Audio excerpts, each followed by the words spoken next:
Recently, there's been a lot of talk about the block websites and what should be allowed and what shouldn't. Today, we went around asking students how they feel.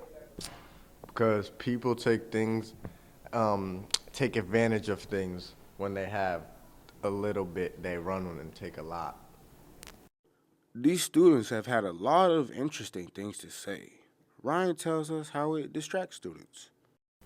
Because some people get distracted in class and don't do their work, and teachers have to yell at them many times. To back that up, Junior gives us a great response. It probably goes through like the principal and Mr. Collins, the tech guy. He knows how to ban this stuff. It probably gets made by what usually people are on in class and getting distracted by. The next person we interviewed was Rudy, and he gave us a long spiel about how he personally is affected by these website blocks. If it shows any nudity, any kind of drugs, anything like that, anything crazy, Ryan tells us who he thinks controls the block websites and gives us a deeper opinion on his thoughts. John Collins decides which websites gets blocked. He kind of got hired here, and that's his job. So. Kelsey tells us her opinion on why she thinks certain websites should and shouldn't be blocked. I think blocking only inappropriate websites and not websites that can be used to help students should be blocked. To back that up, Junior gives us a great response. The appropriateness of it and how much it would distract you and, how relevant it is to school. These students have had a lot of interesting things to say. I feel like the students, Mr. Hanna, and the educational period are what decides what websites are blocked and what is kept. But again, I feel like they should be warned instead of just completely banned. If teachers complain and email him, he's gonna block them because school's supposed to be a place you learn. So that's it. We heard a lot of interesting opinions and even a lot of interesting facts. Hopefully you learned something at home, because I know we sure did. Have a good day. The town of WB has a total of 3 K-6 schools. Mr. Bodwell has been working with the town to put in a new K-6 school that will help students and give them a nicer school. Bodwell talks about why he wants a new school and says the others are overcrowded and too old. We're overcrowded in our elementaries. We really have no additional classroom space, so that is one major reason. And the other reason is the schools are old.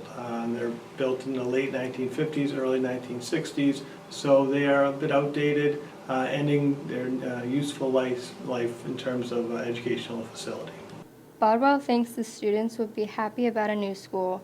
He wants to give them a better place to learn. I think they'll be excited to be in a new modern school. The middle senior high school is 10 years old now, still looks great. I think we're excited to get our elementary students also into a new building where they'll have all the amenities of a great educational facility that meets their needs. Bodwell talks about the location of the new school. The new school proposed location will be at the Roselle McDonald site.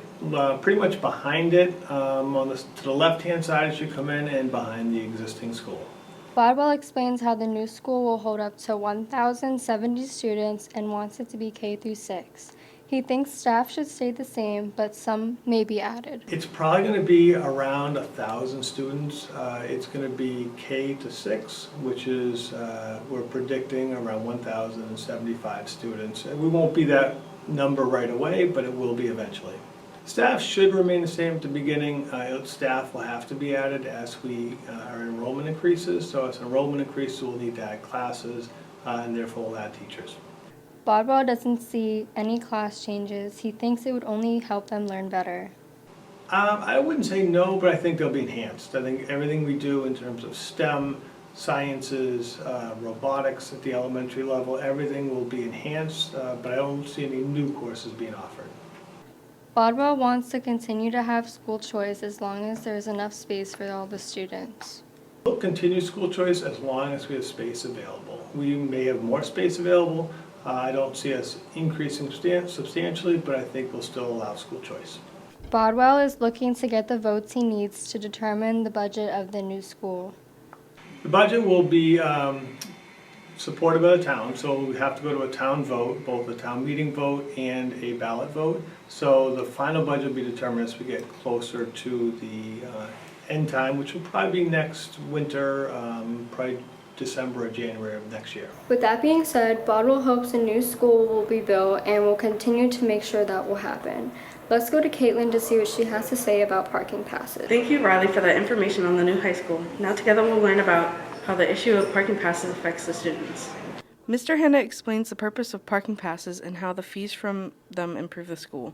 Well, first reason for parking passes is that we want parents to acknowledge the fact that they're allowing their children to drive on campus. The second thing is that we do the parking passes simply because we don't want just any random person driving onto campus. And we do take a fee, and all the money that's collected goes into what we call the building use account. And that money can then be used to upgrade the existing parking, and that will be beneficial for everyone, even our students who are paying to park. Let's see the students' views on the parking pass system. I think that we should not need to pay to park. I understand like the stickers, but I feel like we shouldn't need to pay it. I think it's definitely overpriced. Maybe like $5 a sticker would be a little more reasonable. I honestly feel like because we go to West Bridgewater public schools, I feel like it's kind of dumb to have like a parking pass, especially if it's only $25. I feel like I understand it at like a college, or like if you went to like a private school, you would buy like parking passes. I think the parking passes are a good idea just because everybody should register their stuff under the system so everybody knows whose car is whose, just in case if somebody hits somebody on accident.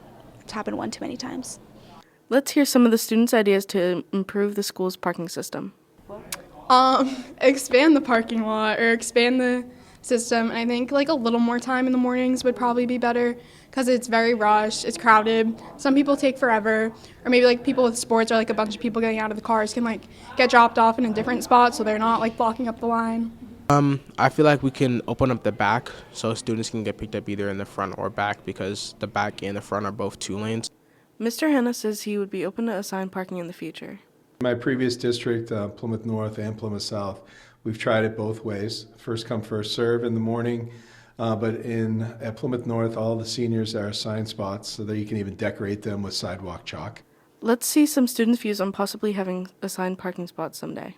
Like assigned parking spots would be a good idea, kind of like seniors, first preference, juniors, sophomores, because I think it does get a little like congested definitely, especially towards the end of the year when like a lot more like juniors or like sophomores are starting to get their licenses as well. I think assigned parking is not fair just because if you are a student who does play sports and you come to school early, you probably want to park up front just so you don't have to carry all your stuff in. In this interview, we interviewed teachers about their opinion on the old building versus the new building.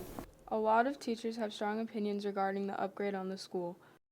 The old building, I loved the old building, because I had been there for so many years, so there were a lot of memories for me there, but it was time. I think the old building had a lot of charm and history, and it was from a different era, so things were made differently, and they were made to last to some degree. Some teachers do not prefer the old building because there were a lot of flaws. I mean, the old one certainly had a lot of problems at the end. The heating system didn't work. There were winters where the inside of the windows were iced over. So the new one is definitely better than the old one is. With a flat roof that accompanied it with the leaks and the consistent need every few years for a lot of dollars to go into repairing it. This new facility offers so much more in terms of STEM, space. It's better for instruction for our staff.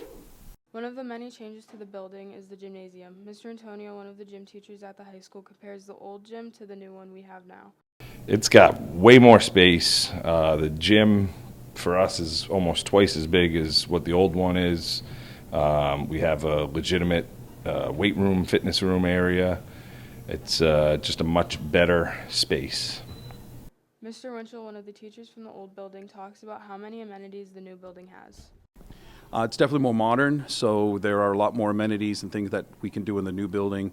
Projectors in every classroom, just a bigger spaces, cafeteria, auditorium, and things like that allow us to do more things. Years for us to warm up and make our mark on this building, give it some color and some art, and not be afraid to kind of express ourselves as a school. It's no longer the white walls and empty, barren areas that it was when we first moved in. Teachers discuss what they miss about the old building. There's a lot more interactions in the hallways between teachers even. We had this thing called the tea. We would all meet at the tea at break and hang out and catch up on each other's lives. Like we used to stand at the tea and literally you would see every student come and go right there. So that was kind of special. It was small, it was quaint. The halls, I think, were a little bit narrower, so they were seemed like you were a lot closer to the people that you wanted to be around. After this interview, I learned about each teacher's feelings and opinions on the old building.